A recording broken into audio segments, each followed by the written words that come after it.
Այս օրերին համայն հայության ուշադրությունից չեն վրիպում ապրիլյան քառօրյա պատերազմի ընթացքում տուժած բնակավայրերը։ Մարտակերտի վերանորոգման ուղղված աշխատանքներում առաջիններից մեկն արձագանքել է Հայաստանի Հանրապետության քաղաքաշինության նախարարությունը։ Օգնությունը շինանյութի տեսքով է, որի առաջին խմբականակն արդեն Արցախում է։ Այսօր յուրաքանչյուրիս պարտքն է սա,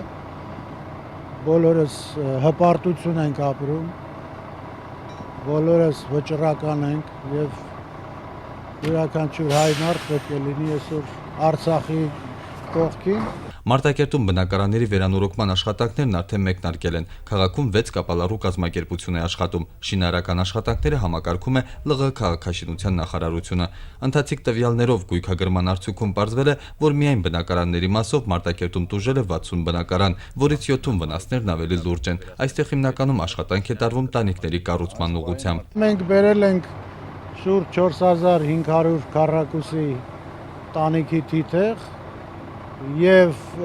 ներկված ցինկապատ եւ ցինկապատ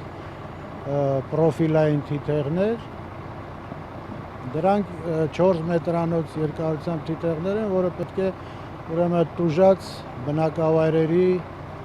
վերականգնման նպատակով օգտագործվի։ Արցախի քաղաքաշինության նախարարի հետ պայմանավորվածության համաձայն տուժած բնակավայրերին օգնություն է առաջարկել նաև Հայաստանի շինարարների միությունը։ Միության ղեկավարի խոսքով շինանյութից բացի շինարարական կազմակերպություններ եւս կլծվեն ազգանվեր աշխատանքին։ Շարունակական է լինելու եւ ոչ միայն տանիքային թիթեղի, այլ տարբեր նյութերի, որը որ ներկայացվել է Լեռնային Ղարաբաղի Հանրապետության քաղաքաշինության նախարարությունը։ Ծառայությունները մատուցելով ոչ միայն նյութ մատակարարելով, այլ նաեւ ծառայություններ մատուցելու այն մեր վարպետներով, մեր աշխատողներով, օգտագործելով տեղի ռեսուրսները, շինարարական աշխատանքների եւ